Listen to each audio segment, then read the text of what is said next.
सा सानजा स्वरूप सेट्टी प्रसाद संसदनि जिबाथि बोसोरसालिया जथुम्मा आरो चिरां जिल्ला स्वरूप सेट्टी प्रसाद संसदनि बोसोरसालिया जथुम्माखौ मागो पुर्णिमाजों लोब्बा लाखिनानै 114 मागो पुर्णिमा फालिनो बे समाव आबुङै साखाफारा। फैगौ 5 फेब्रुवारिनिफ्राय साननैनि मेहेरगोनां हाबाफारिजों चिरांनि बिरहांगाव प्राइमारि स्वरूप सेट्टी प्रसाद संसदनि सिङाव खुंनो लाहार-फाहार जादों। बे बाथ्राखौ फोरमायदों सा सानजा स्वरूप सेट्टी प्रसाद संसदनि गाहाय नेतारि गोजोनथाव ब्रह्मआ। बिथाङा लोगोसे फोरमायबावोदि दावबायनाय खौरां, सारनित्य क्रिया, कुद्र, गणत्रावली, अमृत, सांग्रांथिया, परम, कल्याण आरो पुरन चाटना बिजाबफोरखौ बर'आव राव सोलायनाय जाबाय। खुलुमबाय। आङो स्वरूप सेट्टी प्रसाद संसद सा सानजानि संसद नायक अर्थात जेनेरेल सेक्रेटारि एबा गाहाय नेहाथारि।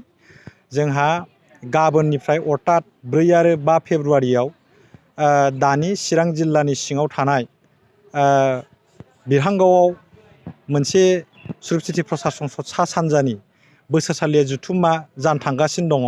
दा बे मिरु संसदनि जि जथुम्मा बियो 15थि बोसोरसालिया जथुम्मा आरो बेवहायनो गुरुदेव कालिचरन ब्रह्मआ जोंनि आसामाव 1906 मायथाइयाव फोसावफैनाय जि ब्रह्म धर्म, आसलथे बियो बे ब्रह्म धर्मनि गायसनगिरि बिथाङा नङा। बिथां बाबाया आसामनि सासे गाहाय फोसावगिरि आरो बे गाहाय फोसावगिरि गुरुदेव कालिचरन ब्रह्मआ थांनाय 1905 मायथाइयावनो सोनाब बंग'नि राजथावनि कलकातायाव थांनानै परमहंस शिबनारायण स्वामी बे आफानिफ्राय बोसोन लानानै बे आफाया बे सत्य सनातन एबा ब्रह्म धर्मखौ जोंनि आसामाव फोसावफैदोंमोन। दा बे फोसावफैनाय धर्मखौनो स्वरूप सेट्टी प्रसाद संसदआ जोंनि बे आसाम आरो बेंगलाव थानाय बे सत्य सनातन एबा ब्रह्म धर्मनि जेसेबां भक्तफोर दङ, बे भक्तफोरनि गेजेराव बे सत्य सनातन एबा ब्रह्म धर्मनि जि गांद' शास्त्र बिजाबनि फोरोंनाय, बे फोरोंनायफोरखौनो जों दा फोसावगासिनो दङ। दा बेबायदिनो जोङो गुरुदेव कालिचरन ब्रह्मआ फोसावफैनाय बे जि धर्म, बे धर्मनि जि प्रबर्तक एबा गायसनगिरि फाउन्डार, बे बाबानि जि थैनाय सान मागि पुर्णिमा, बे मागि पुर्णिमाखौ जोङो दायो स्वरूप सेट्टी प्रसाद संसदआ नै एबाराव चिरां जिल्लानि बे बिरहांगाव प्राइमारि स्वरूप सेट्टी प्रसाद संसदनि जग्गालय आरो बिनि खाथियाव थानाय जि फोथार, बेवहाय 114थि मागि पुर्णिमा बे हिसाबै जों फालिगोन। आरो बेखौ जोङो गाहायै जग्ग आहुति होनाय, शास्त्र सावरायनाय, बिनि गेजेरजों जों फालियो।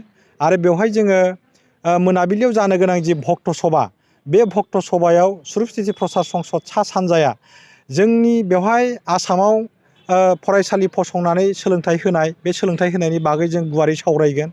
आरो बिनिफ्राय स्वरूप सेट्टी प्रसाद संसदआ मानब समाजनि दुखु दाहाखौ होखारनो थाखाय जेरैबायदि माने हाबाफारि लानांगौ, जेरैहाय गांनायनो दै, उखैनायनो आदार, सि जोम गैयैनो सि जोम, गिनायनो रैखाथि, जब्रानि जोथोन, बेफोर गासै जोंनि धर्म फालिनाय बेला मावनो गोनां हाबाफारि।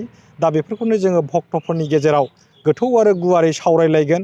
दा जोंनि स्वरूप सेट्टी प्रसाद संसद सा सानजानि सिङाव मोन 25 आसामाव आन्चलिक संसदफोर दङ। बे आन्चलिक संसदफोरनि साफ्रोमबो पुर्ण ब्रह्म ज्यति स्वरूप एबा पुर्ण ब्रह्म ज्यति स्वरूपनि सिबियारि आइ आफा एबा भक्तफोरा बेहाय बाहागो लाफैगोन।